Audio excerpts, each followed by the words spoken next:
ఇలా గనక మనం చేసినట్లయితే, అంటే అశుచిగా ఉన్నవాళ్ళు, తమోగుణ ప్రధానులైనటువంటి వాళ్ళు వాళ్ళ దగ్గరికి వెళ్ళినట్లయితే, వాళ్ళ గాలి కనుక మనం సోకినట్లయితే మనకు కూడా ఆ లక్షణాలు కొంతవరకు వస్తాయి అనే విషయాన్ని గుర్తించండి. చాలా చిన్న విషయం. మీరు ఇంట్లో కూర్చొని చాలా సీరియస్గా జపం చేసుకుంటూ ఉన్నారు. ఇంతలో మీ స్నేహితుడు ఎవరో వచ్చారు. అతను మీతో పాటు పనిచేస్తూ ఉన్నాడు. అతను వచ్చాడు. సరే, మీరు ఆయనతో మాట్లాడుతూ ఉన్నారు. ఆయన ఏదో చెప్పాడు, మనకేదో డిఏ పెరిగిందయ్యా, జీతాలు పెరుగుతాయి అని ఏదో కాసేపు చెప్పాడు, మాట్లాడాడు. ఆయన వెళ్ళిపోయాడు. ఆయనే మీ పాదాలకు నమస్కారం చేయలా. ఆయన వెళ్ళిపోయిన తర్వాత కూడా ఆయన యొక్క మాటలు అనేవి మీ మీద ప్రభావాన్ని చూపిస్తాయి. జీతం పెరుగుతుందట, వెంటనే నీ భార్య అడుగుతుంది, ఎంత పెరుగుతుందండి అని. ఏదో 5,000 10,000 నువ్వు చెప్తావు. ఇక దాని మీద చర్చ.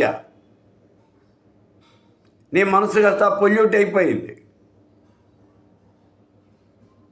చూడండి, ఇతరుల ప్రభావాలు మన మీద ఎంతవరకు పడతాయి, ఎలా పడతాయి అనే విషయాన్ని జాగ్రత్తగా ఆలోచించండి.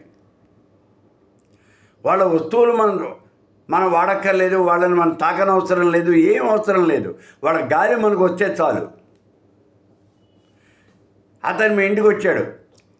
వెంటనే నువ్వు అడుగుతావు, ఏమయ్యా ఏంటి విషయాలు, జీతాలు పెరుగుతున్నాయా? నువ్వే అడుగుతావు.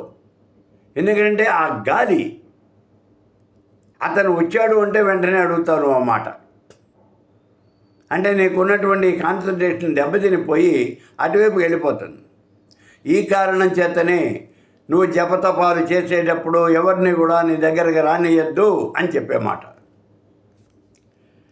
ఎవరితోనూ ఏ రకంగానూ నువ్వు మాట్లాడవద్దు, ఎవరిని తాకవద్దు, ఎవరిని నిన్ను తాకనియవద్దు. నువ్వు మడిగా ఉండు, అంటే విడిగా అందరికీ దూరంగా ఉండు. ఈ జపం చేస్తే కనీసం ఈ 10 రోజులైనా సరే ఇతరమైన లౌకికమైన విషయాలని దూరంగా పెట్టు. భార్యను కూడా దగ్గరికి రానియవద్దు. ఇందులో ఏం మొహమాటం లేదు. ఎవరిని రానియవద్దు అంటే భార్యను కూడా రానియవద్దు. ఈ విషయాలన్నీ చెప్పింది ఎందుకు అంటే నీ యొక్క జపం ఏకాగ్రత అవి దెబ్బతినకుండా ఉండటం కోసం.